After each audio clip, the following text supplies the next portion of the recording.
Class is now in session. I'm Professor Hockey, and today we'll be discussing some pretty big news coming out of the San Jose Sharks camp today. As we know, day one of free agency a couple of days ago, and it was a little bit underwhelming from a San Jose Sharks perspective. They didn't exactly improve the team by a significant amount, and one of the major criticisms is that the San Jose Sharks defense looked like it was going to end up being very similar to the one we saw last year, except without Jake Wallman, and as we know, that was not a very good makeup. On top of that, the Sharks were also still many millions of dollars away of hitting the salary cap floor. Well, today, Mike Grier addressed both of those issues. First of all, with a signing, he signed Dmitry Orlov to a 2-year deal at $6.5 million per season. The first reaction to that is it is a heavy overpay, but with the short term, it's not really a huge deal here for the Sharks. His contract will end at the same time as Will Smith and Macklin Celebrini's ELC will end. So this is not really any money that you're actually going to ever need over these next couple of seasons. Now, when it comes to Orlov as a player, I think the most recent thing that many people will remember is his performance against the Florida Panthers in the Stanley Cup playoffs, which was just an absolute disaster. He got fully exposed in that series. It did not look particularly good, which is probably the reason for why he was even available here on day 3 for the Sharks to actually be able to pick up. Many teams, those in the playoffs or those even just aspiring to get to the playoffs, probably looked at him and said, we can do better than that, and moved on. But while Orlov was not particularly good in these playoffs, or at least specifically against Florida, he has in the past been actually a really solid defenseman back when you go to early times with Carolina or back with Washington. And while he's maybe been a little bit more hit or miss recently, even in the regular season, there have been some hits that make you think that at the very least, he'll probably end up being the Sharks' #1 defenseman heading into this upcoming season. And as I mentioned, $6.5 million, that does go a long way towards hitting the cap floor. So actually a pretty good move here, all things considered, for Mike Grier. Worst case scenario, he still continues to struggle and decline. You're not necessarily that bad for it because you're only committing 2 years. And best case, he does still manage to find his game at least a little bit. He ends up being a good, serviceable defenseman for your team. And in a couple of years' time, you can again just move on. The other move that was made today that does officially get the Sharks over that cap floor was them picking up Nick Leddy, defenseman from the St. Louis Blues, off of waivers in a move that is kind of reminiscent to another waiver wire pickup they made last season with Barclay Goodrow. The St. Louis Blues clearly wanted to get rid of Nick Leddy's $4 million contract. It could not really work out for them, so they decided to put him onto waivers, and the Sharks yet again bail out another team here, trying to get rid of a big contract that just brings them over to San Jose. Now, the good news is that unlike Goodrow, who was on an absolutely absurd deal, which had 2 more seasons left, technically 3 years left, Nick Leddy's contract will expire at the end of this next season for those $4 million. But the thing that I found a little bit questionable with this particular move is that just a few days ago, the Sharks bought out Marc-Edouard Vlasic, a player who had been with the Sharks for many, many, many years and seemed to be planning to be with him for one more season.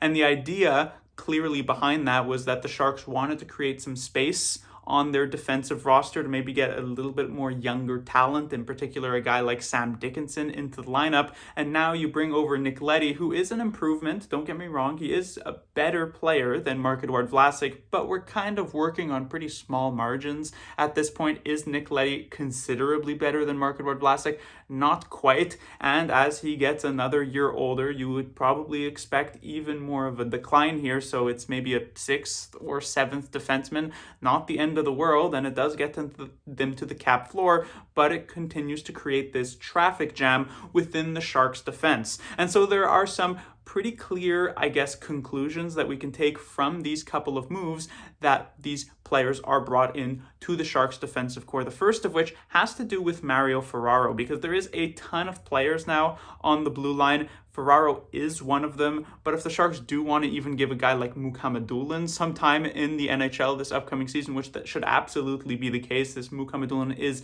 likely prepared, as long as he doesn't get injured, to play a full NHL season. Ferraro probably has to be on the move, and it does kind of feel as though like something like that would be imminent. Ferraro has been in trade rumors for a while now, but if Mike Grier is willing to pull the trigger on both this Orlov signing and the Nick Leddy waiver wire pickup, I wouldn't be surprised if a Ferraro deal were to actually happen sooner rather than later.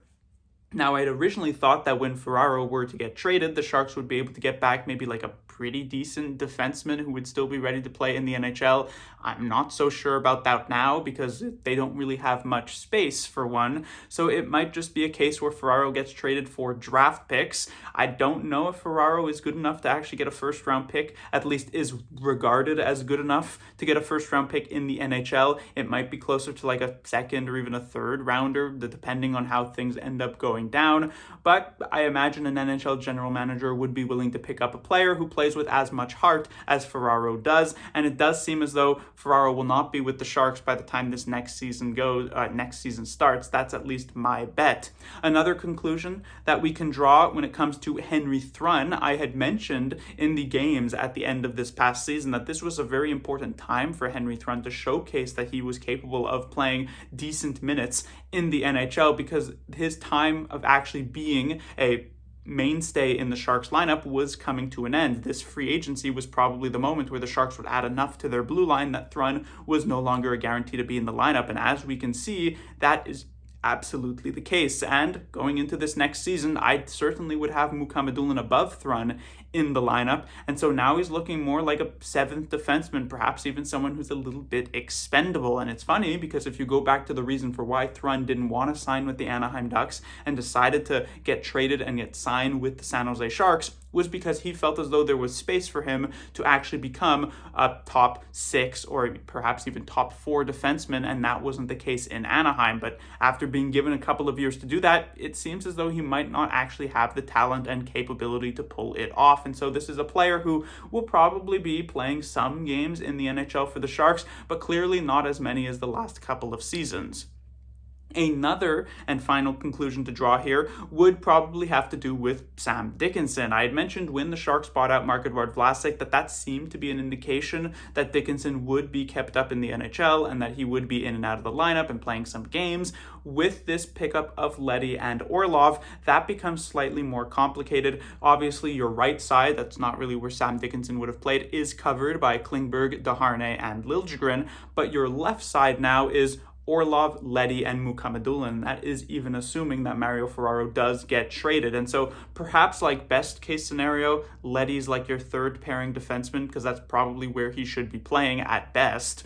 And then you can have Dickinson step in every once in a while to play some games in that particular position. And then maybe you have both Thrun and Dickinson as 2 extra defensemen in the NHL and you run with 8 guys on your roster. It's not optimal, but it can be done. It does seem as though Mike Grier is leaning, based on what he has said, to having Dickinson stick around in the NHL this next season, so that does seem to still be the course the Sharks are going for, but I guess we'll see what happens. One other thing should be noted, Jack Thompson, didn't even mention him. He was up for a new contract here as a restricted free agent. There was the possibility he could remain up in the NHL and play some games here or there. That looks slightly less possible now. He is a righty. That does help him out because both Orlov and Leddy do play the left side. But it'll probably be a situation where he starts the year with the Barracuda, and unless there's like an injury or two on the blue line, that's probably where he'll spend the majority of the season.